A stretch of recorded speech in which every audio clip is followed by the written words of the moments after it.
kita akan melanjutkan pembahasan kita tentang ciri-ciri khusus pada makhluk hidup ya. Dan pada saat untuk video kali ini kita akan membahas ciri-ciri khusus pada kelelawar. Mari kita bahas kelelawar ya. Kelelawar itu adalah satu-satunya makhluk hidup saat ini yang diketahui dari kelompok mamalia atau hewan menyusui yang bisa terbang ya.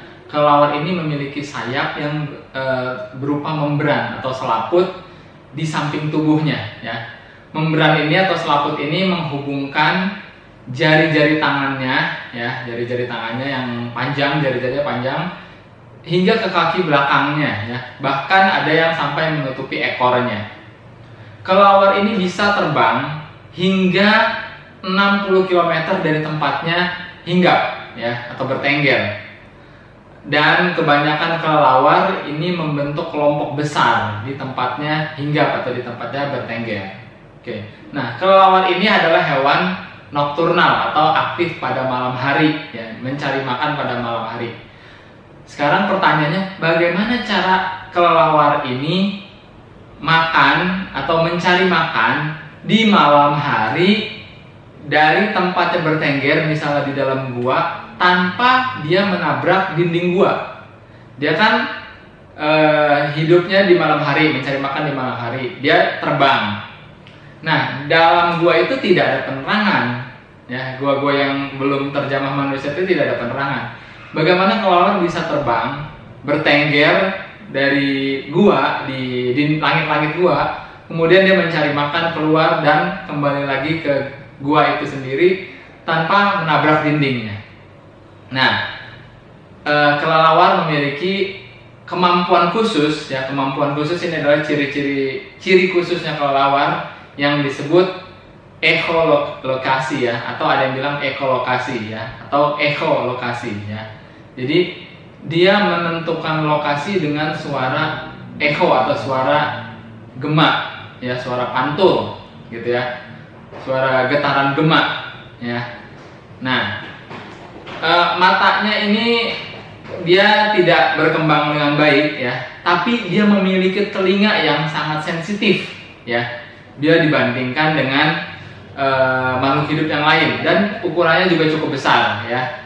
Dan salah satu hal yang unik dari telinga kelelawar adalah kemampuannya untuk menerima getaran, yang kemampuannya ini disebut ekolokasi ya, atau ekolokasi. Nah, bagaimana cara proses ekolokasi itu dilakukan? Jadi mulut kelelawar ini mengeluarkan getaran ultrasonik ya, atau getaran yang frekuensinya lebih dari 20 kHz atau 20.000 Hz ya, 20.000 getaran tiap detik, lebih dari itu ya, yang dikeluarkan dari pangkal tenggorokannya ya. Nah, ketika getaran ini menyentuh dinding atau menyentuh dinding gua ya, getaran ini memantul ya dan ditangkap oleh telinga kelelawar yang sangat sensitif atau sangat peka. Nah, dari bunyi pantulnya ini kelelawar bisa tahu, oh di depannya ini ada benda atau ada penghalang. Di mana bagian yang tidak memantul itulah di arah itulah kelelawar akan pilih ya. Jadi prosesnya ini cepat sekali, dia mengeluarkan suara, karena suara itu bergerak atau kecepatan suara itu sangat cepat ya. Itu sekitar 300 meter per detik lebih ya. Nah, kelelawar ini bekerja dengan atau terbang dengan sangat proses ekolokasi ini sangat cepat ya. Jadi dia bisa menentukan, oh di mana ada benda di depannya, di sebelah kiri, di sebelah kanan, atas atau di bawah atau lurus. Dan ketika dia keluar, dia juga bisa mengenali tempat-tempat yang mana yang ada buah dengan kemampuan ekolokasinya itu ya. Jadi bunyi pantulnya ini memberikan informasi kepada kelelawar tentang benda-benda yang ada di hadapannya ya. Itu sebabnya kelelawar bisa terbang, bisa mencari makan di malam hari tanpa menabrak benda yang ada di depannya. Oke. Salah satu jenis kelelawar adalah kelelawar buah ya. Sesuai namanya, kelelawar ini makannya ada buah. Nah, selain kelelawar itu juga memanfaatkan kemampuan ekolokasi untuk mencari makan, nah kelelawar juga membantu tanaman melakukan penyerbukan. Jadi ada ketika kelelawar memakan buah ini, dia itu mau membantu memindahkan atau menyenggol serbuk sari yang ada di bunga-bunga itu pada putik ya. Jadi ada perpindahan serbuk sari ke putik dan itulah terjadi penyerbukan pada tanaman. Oke, itu adalah ciri khusus pada kelelawar, yaitu kemampuan ekolokasi. Oke, sekian video dari saya. Sampai ketemu lagi. Dadah.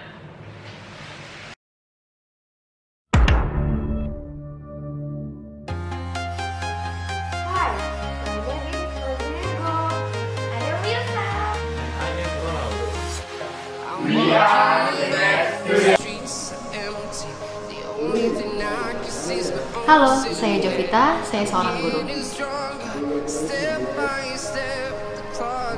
Hello, my name is Andres. I'm a teacher. Konnichiwa. Watashi nama wa Baruka desu. Watashi wa Kyoshi desu. Ni hao, 我叫兰妮，我是老师。 When you're watching our videos, you are supporting our students. This channel is one of our efforts to make free English and computer education program in our institution. Support our channel by subscribing, sharing, and commenting our videos. Terima kasih. Thank you very much. 谢谢。ありがとうございます。